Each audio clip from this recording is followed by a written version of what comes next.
In this video, I will talk about Boolean and complex data types. Both these data types are numeric type. First of all, let us learn about Boolean. Boolean type of data is logical data, and it is true and false. Later in the course, you will be learning about relational and logical operators that are useful for writing conditions. They are useful for writing conditions. Like, for example, if you have A as 5 and B as 10, then if you check a condition that if A is less than B, if you are checking this condition, then the result of this condition will be either true or false. If you check the values of A and B, A is 5 and B is 10, so 5 is less than 10, so the result of this one will be true. So this relational and logical operators, they return values true and false. So this data is logical data. In Python, there is a data type available directly for Boolean, and that data type name is bool. And one more interesting thing about this Boolean data type is true means value 1 and false means value 0. But you cannot use 1 in place of true. Though the value of true is 1, but you cannot call 1 as true, right? Vice versa is not true. Vice versa is not correct. So true means 1, right? So the numeric value for true is 1 and false is 0. Let us have a look at it. I'll give a demo for this bool type. Here I will take a variable A as true. If I say print A or just type A, it will print it. So the value of A is true. If I say integer value of A, then I get it as 1. So if I convert this Boolean type of value into integer and see the result, then the value is 1. So as I said that true means 1. Now if I ask type of A, then I get a result as class bool. So bool is the data type and there is a class available for it. As you already know that everything in Python is object. So the value true is nothing but an object. So this is an object of class bool. Now similarly, I will take one more variable B and I will define it as false. Now if I say B, the result is false. And one more important thing, like if I say B assign false in small case, F in small case, let us see what happens. It's an error. So if you see this name false is not defined, it is undefined. So what is defined?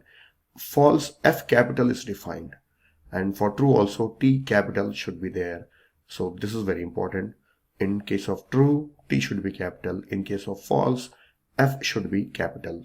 And the value of false, if I say integer of B, then let us see the result is 0. If I say integer of false, then the result is 0. So false value is 0 and true value is 1. Already we know that. That's it. Now let us move to complex data type. So first of all, let me tell you what these complex numbers are. See, complex numbers are used in mathematics and they will have a real part and imaginary part. A complex number will have two parts, that is real and imaginary part. It is written in the form of A plus IB. A plus IB, where A is a real part and B is a imaginary part. Then what is this I? I is a predefined constant, that is root of -1. See, if you are familiar with mathematics and if you know what is square root, so square root of negative values is undefined. We cannot find the square root of any value. That is negative value. So for negative, a symbol is used or a constant is used that is represented as I in mathematics. Like for example, there is a number 25 plus root of -9. Actually, we have to add 25 with root of -9. Let us try it. See, root of -1, -9 cannot be found. So we convert it like this. So make it as root of -1 into 9. We can find out root of 9. So this is 25 plus -1 into root of 9. So root of 9 is 3. 25 plus root of -1 into 3. So this root of -1 is represented as I in mathematics. So it will become 25 plus I3. 25 plus I3. So this 25 plus I3 is in the form of A plus IB. So this is a real part, this is the imaginary part. So 25 is a real part and 3 is the imaginary part, because 3 has to be multiplied with root of -1, right? So I have given an example of complex number from mathematics. So in engineering mathematics, there are a lot of expressions, there are a lot of formulas where these complex numbers are useful. If you're developing any applications using Python which are involving complex numbers, then you can use complex data type in Python. Now let us see how Python provides complex data type. Complex data type is provided in Python in the form of A plus bj. Instead of using I, a letter J is used. I is most commonly used variable in programming, so using I may cause confusion to the programmer, so they have chosen a different letter, that is J. And there may be other reason for selecting this one. This is what I guess. They have used J just to differentiate that it is a complex number. Here this is called as real part and this is the imaginary part, and J is root of -1. You can declare the variables of type complex like 3 plus 5j. Here 3 is a real part and 5 is a imaginary part. In real part you can use a float type value also. You can use integer type value also.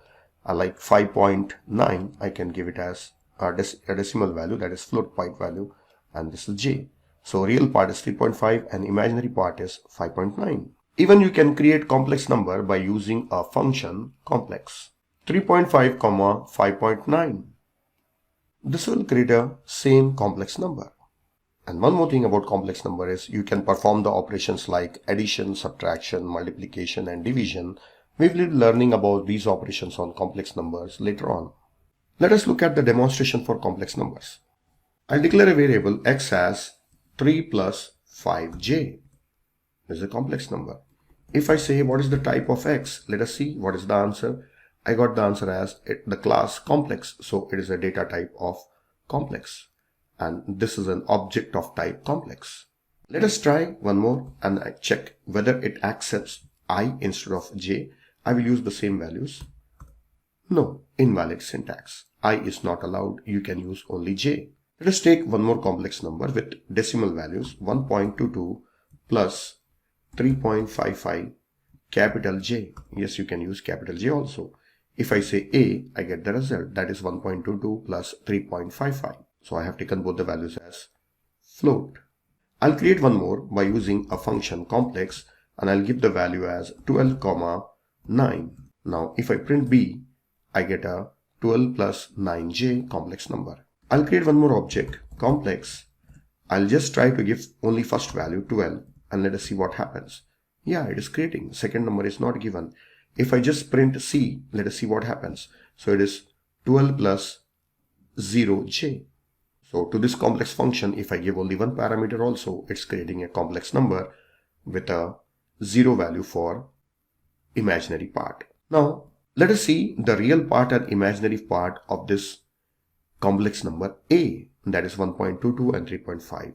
So if you type A dot real, you can see the real part. A dot imag, you can see the imaginary part. REAL real, you can see the real part, and imag for imaginary part. Alright, it's not img, it is imag. So that's it. This is about complex number. Right? More about the complex number we will learn later when we talk about operators. That's all in this lecture. Whatever you have seen, you just practice it. Okay, we have not yet started writing the complete program. So just we are learning basics of Python. We are learning the data types. We are learning just basic things. Okay, so it will take time for us to write on the programs. Once we learn basic things, then we can combine them and write a complete program. If you have any questions, just ask your question under question answer section. Just below the video, you will find a question answer section. Click there and you can ask your question. That's all in this lecture.